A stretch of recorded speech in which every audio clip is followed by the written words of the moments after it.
Às vezes, meu amigo, existem casas tão ricas por fora, mas tão quebradas por dentro, que basta um sussurro para revelar tudo o que o tempo tentou esconder.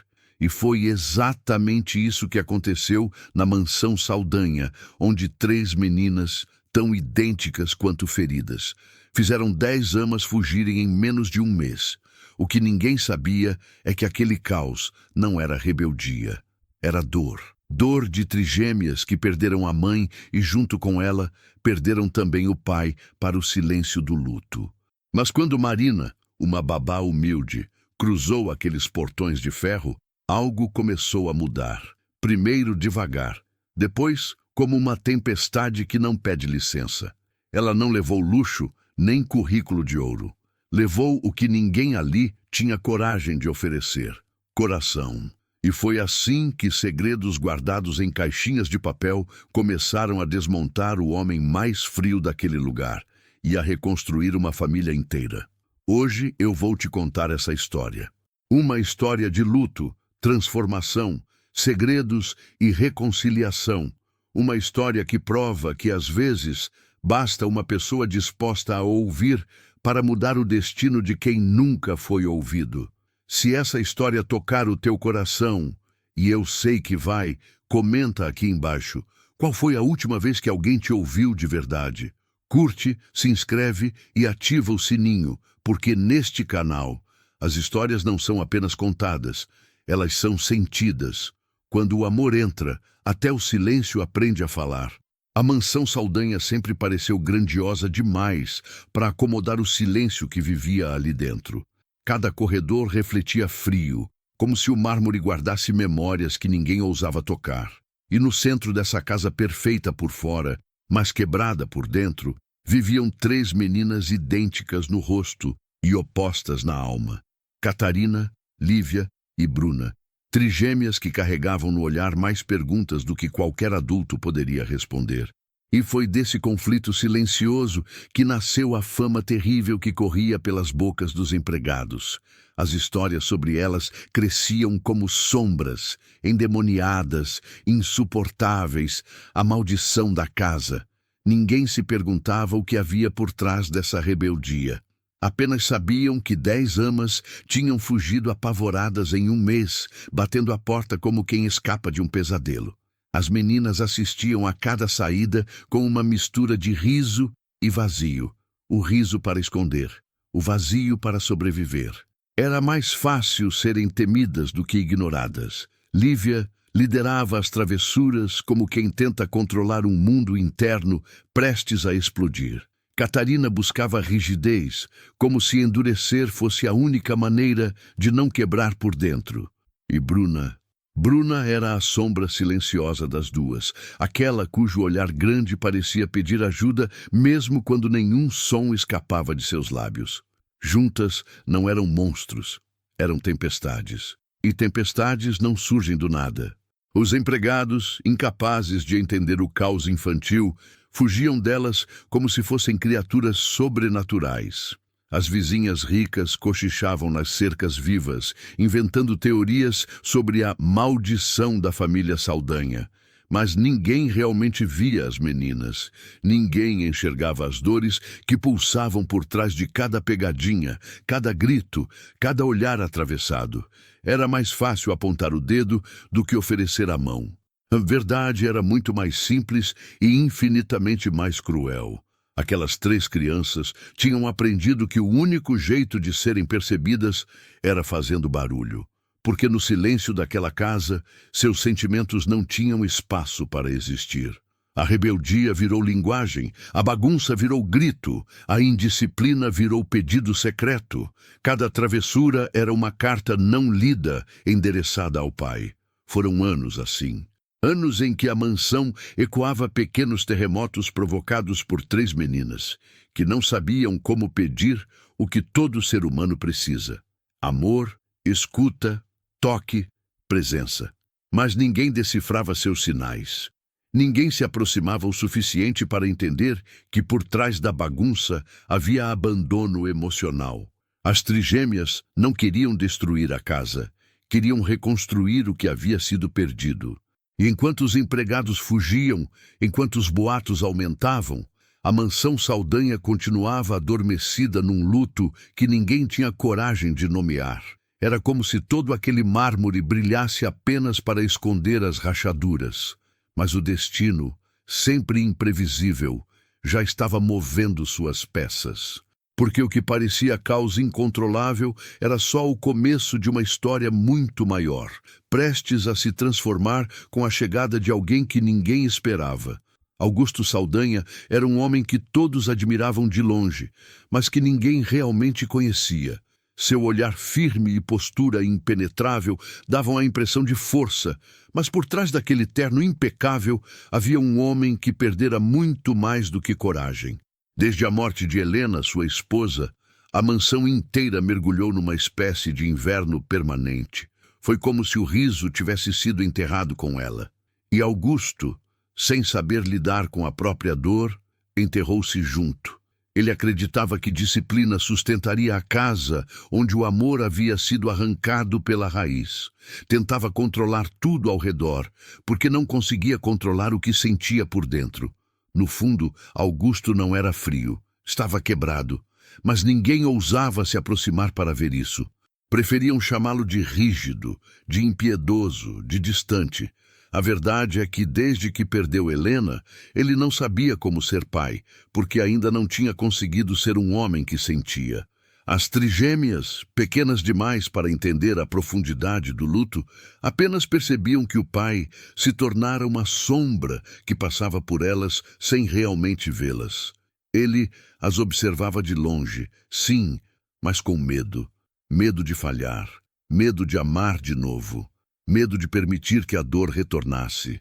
Então se refugiava no trabalho, no silêncio, no controle absoluto. Achava que assim protegeria as filhas, quando na verdade apenas aumentava a distância entre eles. Helena havia sido o coração da casa. Era ela quem equilibrava Augusto, quem traduzia a energia das meninas, quem fazia do caos infantil um abraço.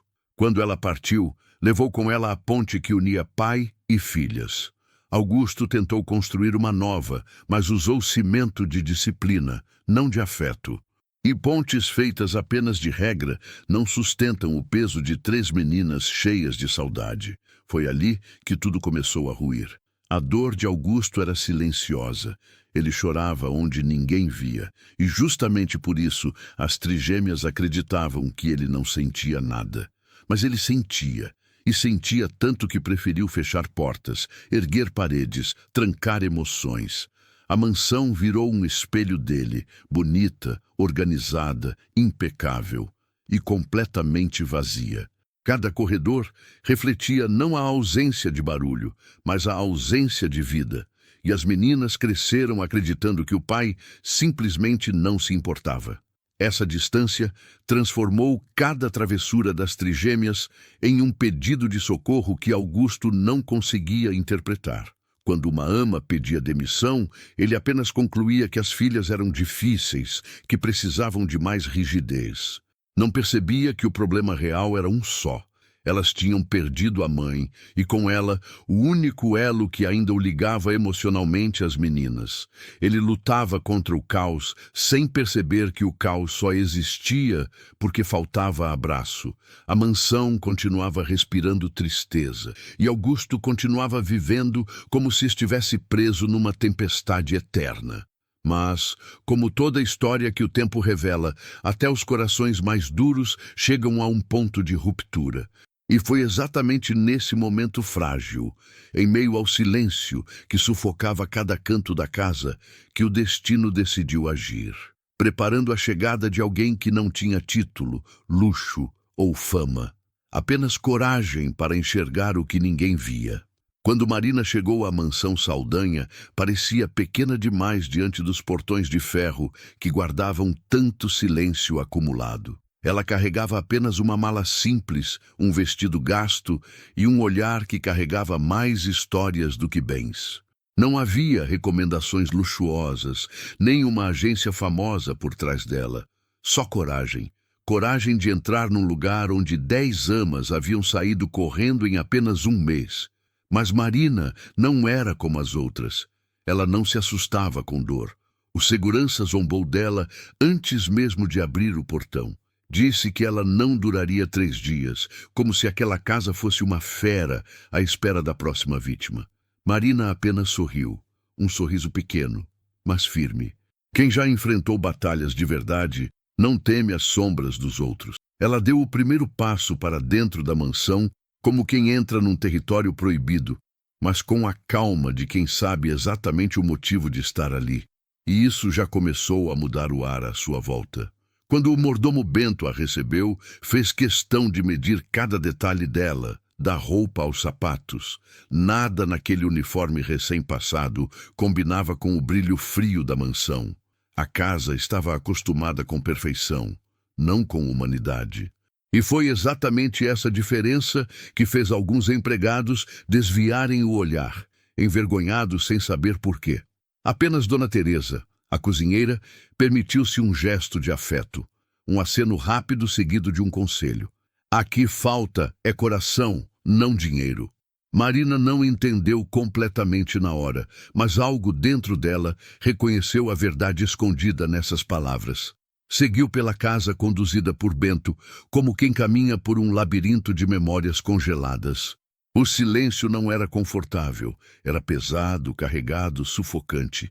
E em cada porta fechada, Marina sentia que havia histórias demais acumuladas, lágrimas demais não derramadas. Ainda assim, ela não recuou. Cada passo era uma promessa silenciosa de mudança. Quando finalmente chegou ao ala norte, encontrou 3 pares de olhos idênticos fixos nela. Catarina, séria como sempre.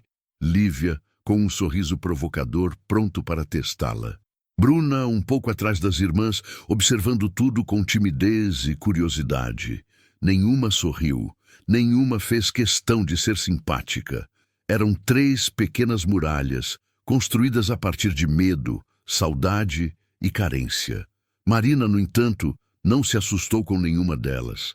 Ela se abaixou, olhou nos olhos das 3 e se apresentou com uma calma que desarmou até o ar ao redor.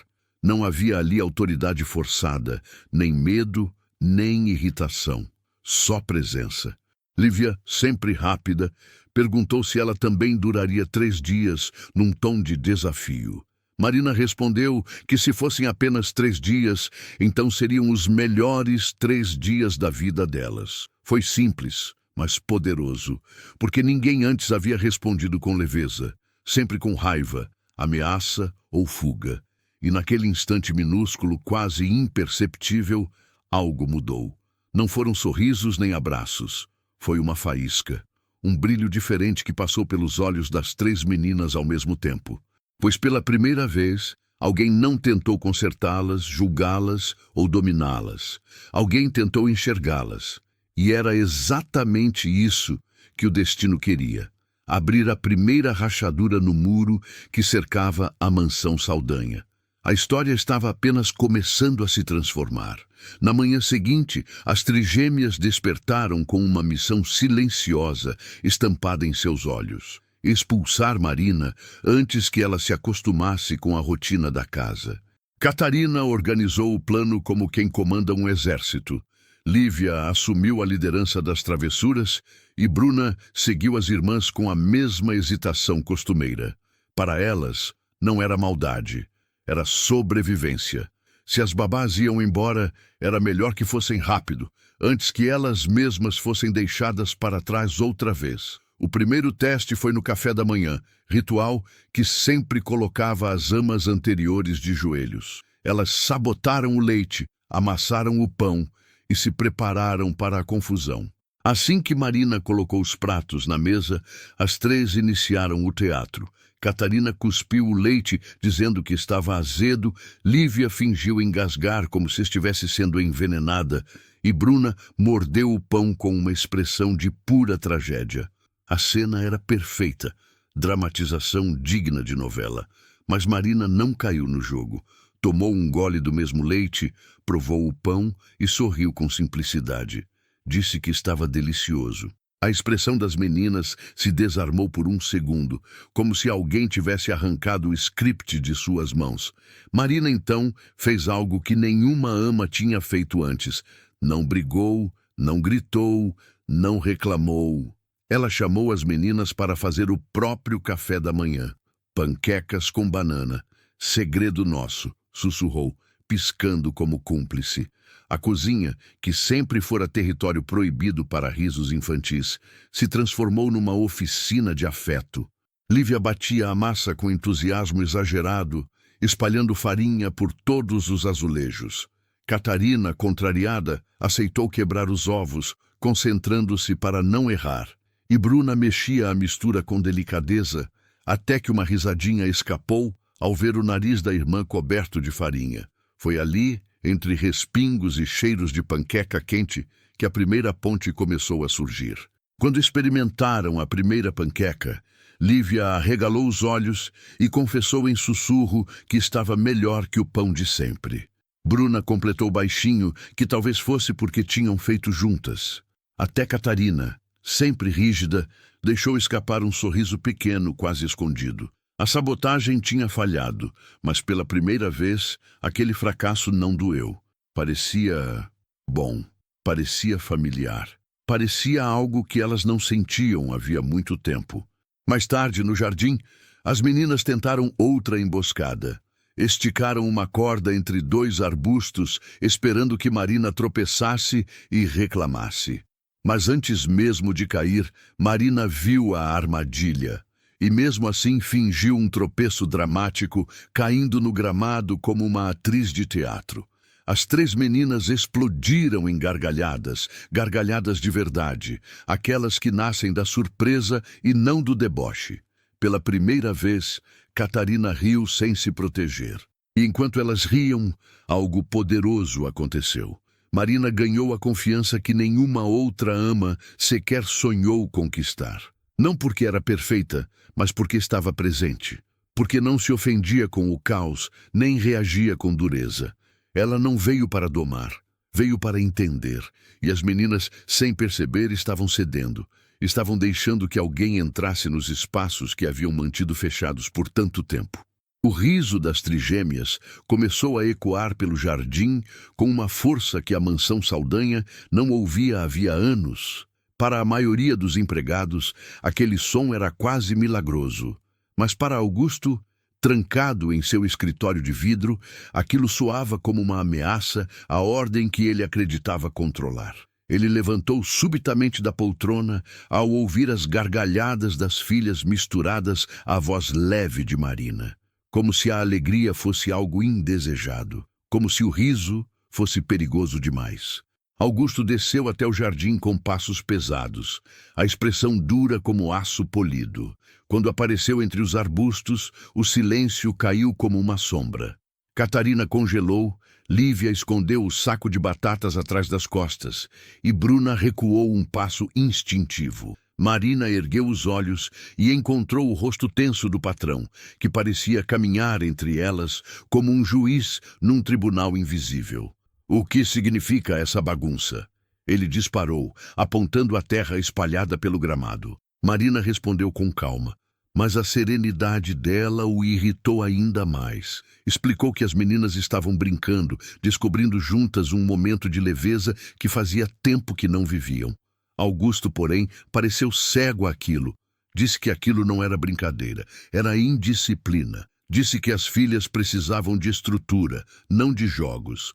Cada palavra saía como uma martelada e cada martelada batia direto no coração já frágil das meninas. Elas abaixaram a cabeça como quem leva a culpa sem saber por quê. Marina se colocou entre ele e as meninas sem levantar a voz. Ela não enfrentou Augusto com raiva, mas com verdade. Senhor Saldanha, suas filhas não precisam de mais regras. Precisam de algo que essa casa não oferece há muito tempo. Precisam de amor. Augusto sentiu a frase como um soco no peito.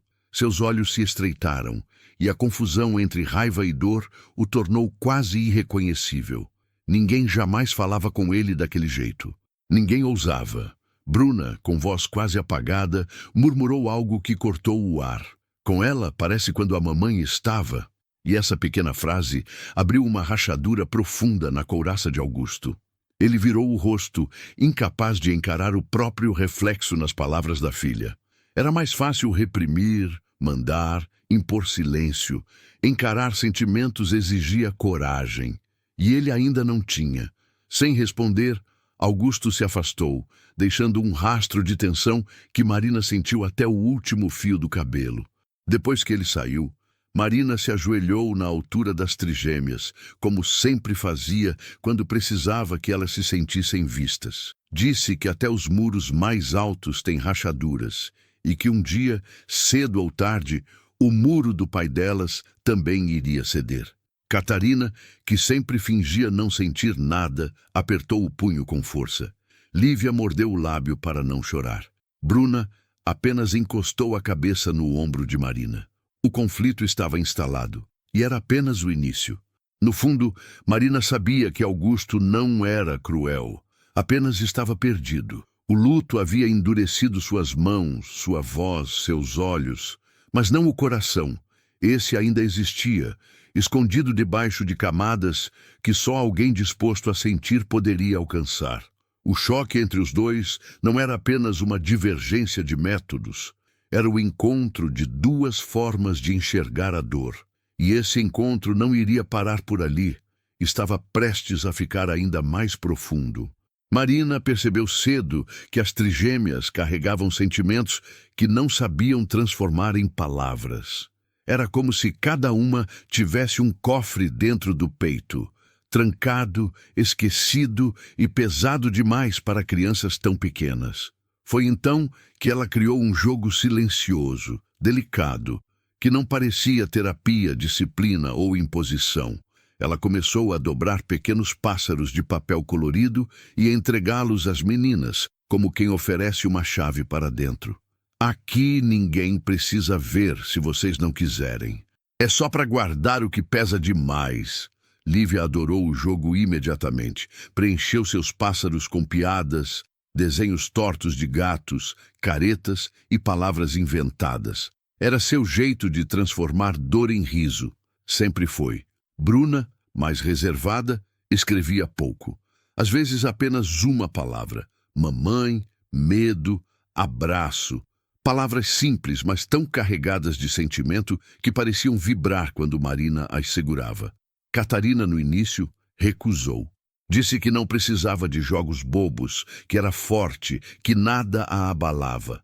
Mas Marina não insistiu. Apenas continuou dobrando os pássaros e deixando-os sobre a mesa, à espera. Até que um dia, Catarina pegou um deles. Não disse nada, não pediu ajuda, apenas escreveu. Depois, em silêncio, depositou o pássaro na mão de Marina e disse: "Esse você pode abrir." Marina abriu com cuidado, como se estivesse tocando algo sagrado. Dentro havia uma única frase, firme, sincera, devastadora. Novo. Marina respirou fundo. A frase era simples, mas a dor era profunda. A partir daquele dia, os pássaros se multiplicaram pela sala de jogos. Cada cor representava uma pequena libertação. Cada dobra era uma confissão que as meninas não tinham coragem de fazer em voz alta. E Marina guardava. Ali dentro estava tudo o que o mundo não via. A tristeza de Catarina, por sentir que precisava ser forte demais. O medo de Bruna de ser esquecida.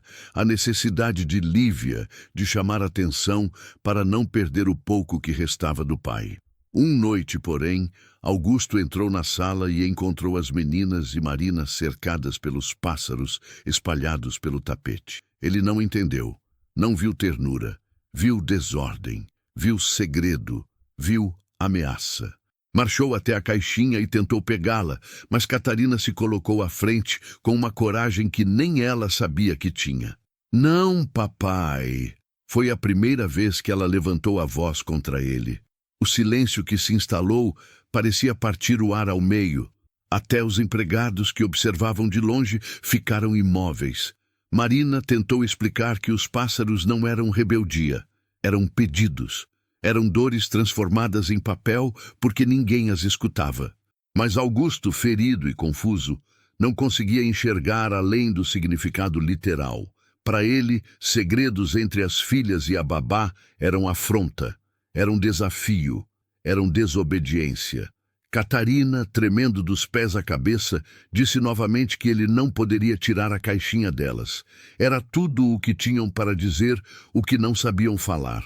E naquele instante, Augusto percebeu, sem admitir, que havia perdido o controle não das filhas, mas da própria capacidade de amá-las. Saiu da sala deixando a porta bater, como se o barulho fosse suficiente para calar aquilo que o machucava ouvir. Marina abraçou as meninas sem dizer nada, porque às vezes o silêncio é o único lugar seguro onde um coração machucado pode descansar. O cofre de asas continuou ali, e cada pássaro dentro dele era uma semente prestes a germinar. Mesmo que Augusto ainda não estivesse pronto para ver a mudança que nascia diante de seus olhos. Aquela noite caiu pesada sobre a mansão Saldanha, como se o próprio teto carregasse a tensão do dia. Augusto convocou Marina ao escritório, num gesto que muitos interpretaram como sentença. A sala estava escura, iluminada apenas pelo abajur que refletia a dureza de seu rosto. Ele parecia mais frio do que nunca, como se cada palavra de Marina sobre amor tivesse sido um ataque pessoal. Quando ela entrou, não encontrou um patrão. Encontrou um homem cercado pelos próprios muros. Ele disse que já tinha sido paciente demais, que o que Marina fazia com as meninas era inaceitável, que transformar dor em origami não educava ninguém. Marina ouviu tudo em silêncio, as mãos cruzadas à frente do corpo, a respiração firme.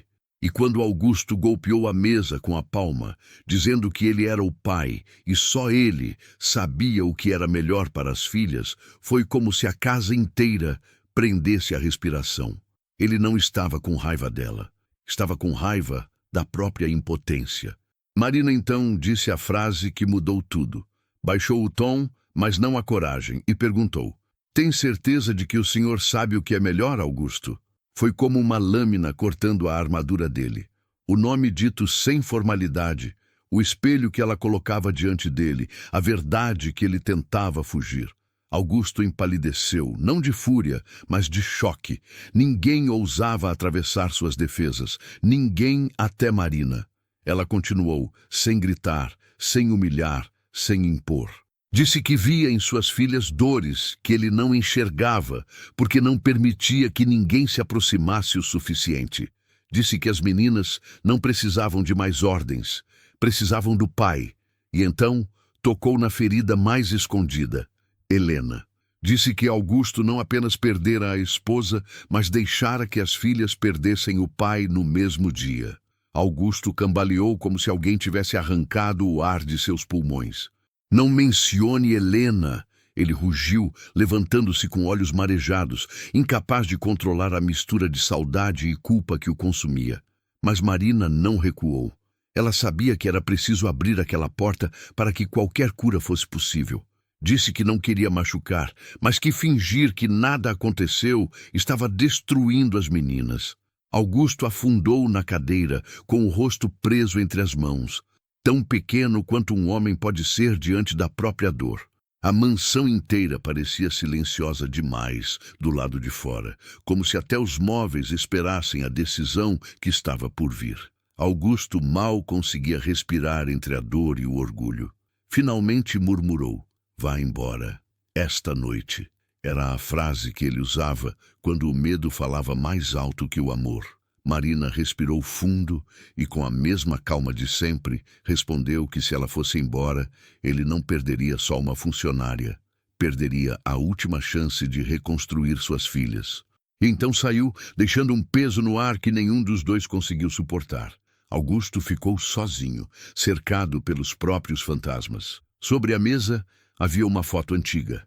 Helena sorrindo com as trigêmeas recém-nascidas nos braços. Ele passou a mão pelo rosto da esposa, como quem tenta alcançar uma memória que escapa. Pela primeira vez em muito tempo, uma lágrima rompeu a superfície. Não era fraqueza, era o início de uma rachadura na couraça que o protegia de si mesmo. E toda rachadura, um dia, se transforma em abertura. A manhã seguinte nasceu com um silêncio diferente, quase nervoso. Os empregados andavam devagar pelos corredores, como se temessem acordar um gigante adormecido. As trigêmeas não pregaram os olhos durante a noite. A caixinha dos pássaros de papel, o tesouro mais íntimo que possuíam, estava sobre a mesa do quarto, reluzindo como um pedido de socorro. Catarina caminhava de um lado para o outro. Lívia mordia o lábio até machucar, e Bruna segurava a caixa como se fosse seu próprio coração. Quando Augusto desceu para o café, sua postura rígida parecia mais pesada do que nunca. Ele se sentou sem olhar para Marina, que permanecia de pé num canto, aguardando o que viria. Antes que qualquer palavra fosse dita, Lívia levantou-se num rompante. Colocou a caixinha diante do pai com as mãos tremendo. Papai, precisamos que o senhor leia. Catarina completou com a voz séria, mas trêmula. Desta vez precisa ouvir. E Bruna, com coragem soprada pelo medo, murmurou. Quando falamos, o senhor não escuta. Augusto abriu a caixa devagar, como se tivesse medo do que encontraria lá dentro. Desdobrou o primeiro pássaro, depois o segundo, depois o terceiro. Cada frase era uma facada que atingia exatamente o ponto onde ele fingia não sentir mais nada. Quero que papai me veja quando desenho. Sinto falta da mamãe todas as noites. Não, quero que papai me abrace de novo. Ele tentou conter a lágrima, mas uma escorreu. Foi silenciosa, como a dor que escondia há anos. Quando levantou a cabeça, viu não 3 meninas rebeldes, mas 3 filhas implorando por ele. Catarina o encarava como quem entrega o último pedaço de coragem. Lívia tremia, como se estivesse prestes a desabar. E Bruna chorava em silêncio, porque sempre foi assim que ela aprendeu a existir. Augusto murmurou que precisava pensar e se afastou, como sempre fazia quando o sentimento era grande demais. Mas pela primeira vez, alguém o seguiu. Catarina correu atrás dele no corredor. O passo dela fez ecoar não o som de uma criança rebelde, mas de uma filha desesperada. Ela se colocou à frente do pai e gritou com o coração aberto. Não, papai, eu não aguento mais esperar. Foi a queda do muro. A menina que sempre segurava tudo sozinha, finalmente soltou. Entre lágrimas, ela confessou. Eu quero rir, eu quero falar da mamãe, eu quero que o senhor me abrace de novo. Só isso. Algo dentro de Augusto quebrou.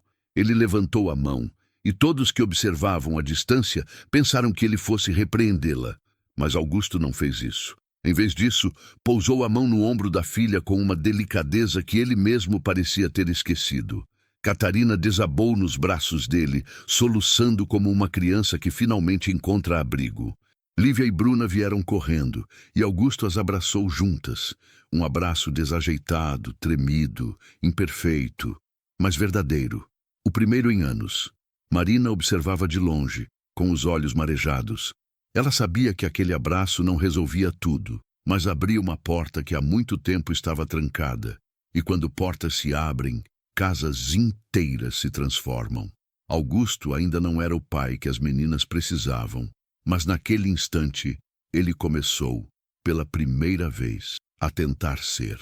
O luto não desapareceu, mas o amor, finalmente, encontrou um caminho para atravessar. Naquela tarde, algo quase milagroso aconteceu na mansão Saldanha. Augusto, ainda com o rosto marcado pela emoção, entrou na sala de jogos onde as trigêmeas desenhavam com Marina. Ele parou na porta, observando em silêncio. O chão estava coberto de giz colorido, as paredes cheias de pequenos desenhos tortos, e as meninas riam enquanto criavam mundos imaginários. Pela primeira vez, Augusto não viu bagunça, viu vida. Uma vida que ele não lembrava como era. Lívia percebeu sua presença e pulou para trás com surpresa, quase derrubando os gizes. Papai! Ela parecia pronta para ser repreendida, mas Augusto não levantou a voz. Em vez disso, com um certo constrangimento, perguntou o que estavam fazendo. Marina explicou que estavam construindo reinos coloridos, e num gesto que derrubou outro bloqueio dentro dele, ela o convidou para se juntar a elas. Augusto hesitou. Um empresário poderoso? Abaixar-se no chão? Nunca. Mas Bruna o olhava com tanta esperança, com um suspiro quase imperceptível. Augusto pegou um giz azul e se ajoelhou ao lado das filhas. "O que desenho?" perguntou, sem perceber que aquela pergunta simples era um pedido silencioso de reconexão. Catarina respondeu rapidamente: "Uma ponte, ligando o meu castelo ao das minhas irmãs." Ele desenhou um traço reto, firme, tímido, mas era um começo. Quando terminou, Lívia aplaudiu, e Bruna sorriu como se tivesse visto uma estrela nascer dentro da própria casa. À noite, durante o jantar, as meninas pediram ao pai que tocasse piano. Augusto congelou. O piano estava coberto por um lençol há anos, desde que Helena se fora. Marina, com delicadeza, deu um passo atrás, permitindo que ele escolhesse. Augusto retirou a capa com mãos trêmulas. Quando tocou a primeira tecla, o som saiu desafinado, mas as trigêmeas sorriram como se fosse a coisa mais linda do mundo. Logo elas estavam ao redor dele, pressionando teclas ao acaso, criando uma melodia torta e ao mesmo tempo perfeita. Augusto fechou os olhos e por um instante encontrou Helena na lembrança. Sua voz suave dizendo que música não serve para ser perfeita, mas para ser sentida. As meninas riam, o piano ecoava desajeitado, e pela primeira vez, desde a morte da esposa, ele sentiu que algo dentro dele finalmente respirava. Não era cura completa, era fôlego. No dia seguinte, Augusto fez algo que os empregados não acreditaram quando ouviram. Reuniu todos no salão principal. Sua voz ainda era firme, mas a rigidez tinha cedido lugar a algo mais humano. Disse que a partir daquele dia, a mansão deixaria de ser um mausoléu. Disse que suas filhas cresceriam cercadas de vida, de ruído, de riso. Disse que quem não aceitasse aquela mudança poderia ir embora. Mas ninguém se moveu. Alguns até choraram em silêncio. As trigêmeas correram para abraçar o pai. E pela primeira vez, Augusto não se encolheu. A mansão, que durante anos fora fria e impenetrável, parecia finalmente respirar. O mármore já não gelava, os corredores não ecoavam vazio, e o silêncio não era mais sinal de dor. Era apenas pausa entre risadas. O lar estava renascendo, e o renascimento, como sempre, começava por dentro. Naquela noite, depois de todos subirem para dormir, a mansão estava diferente. Ainda silenciosa, sim. Mas não era mais o silêncio pesado do luto. Era um silêncio leve, de casa que respira. Augusto permaneceu sozinho no escritório, sentado diante da caixinha de madeira cheia de pássaros coloridos. Ele abriu o cofre e espalhou os papéis sobre a mesa como quem espalha memórias antigas. Cada frase escrita pelas trigêmeas era um espelho da dor que ele nunca tinha tido coragem de encarar. Ele começou a desdobrar um por um. Leu de novo o pedido de Catarina para ser abraçada. Releu as saudades silenciosas de Bruna. Sorriu triste ao ver os desenhos bagunçados de Lívia. E então percebeu algo que nunca tinha notado. Não eram reclamações nem rebeldias. Eram gritos infantis tentando alcançar um pai escondido atrás da própria dor. "Eu perdi elas também", murmurou com a voz quebrada. Pela primeira vez, ele se permitiu sentir a verdade inteira. Entre os papéis, encontrou um pássaro que não lembrava de ter visto. A letra não era infantil, era de Marina. Augusto hesitou antes de abrir, como se temesse o que encontraria. Dentro estava escrito apenas: "Não as perca também." Tão simples, tão devastador. Augusto fechou os olhos e encostou a testa na mão. Era a primeira vez em anos que alguém falava com ele não como patrão, mas como homem, e ele sentiu o peso e o alívio dessa verdade ao mesmo tempo. Com a respiração trêmula, ele pegou uma folha em branco. Não sabia muito bem o que fazer com aquele impulso, mas deixou o coração guiar. Escreveu poucas palavras, com a mão ainda firme do empresário, mas com o coração vulnerável do pai que estava renascendo. "Papai sempre estará aqui." Dobrou o papel devagar, como tinha visto Marina fazer tantas vezes. E então transformou aquela frase em um pássaro de papel, o primeiro que fizera na vida.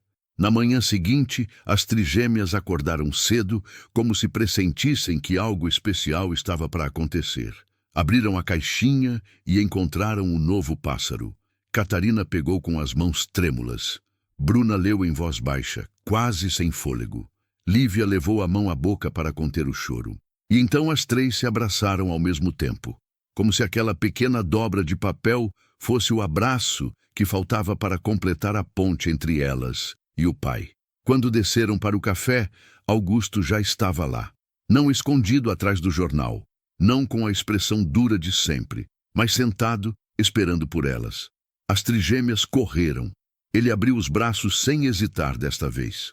O abraço não foi perfeito, mas era inteiro, era real, era renascimento. E Marina, observando de longe, sentiu que havia cumprido sua parte na história, a de ser a mão que acendeu a luz num lugar que vivia escuro demais. A mansão, antes um mausoléu gelado, agora era um lar pulsante. Havia risos onde antes havia silêncio. Havia vida onde antes havia rigidez. Havia amor onde antes havia ausência. E tudo começou com pequenos pássaros de papel, asas frágeis que carregaram segredos, dores e, finalmente, a cura. Porque, às vezes, tudo o que uma família precisa para recomeçar é alguém disposto a ouvir e a coragem de dizer, mesmo em silêncio, eu estou aqui.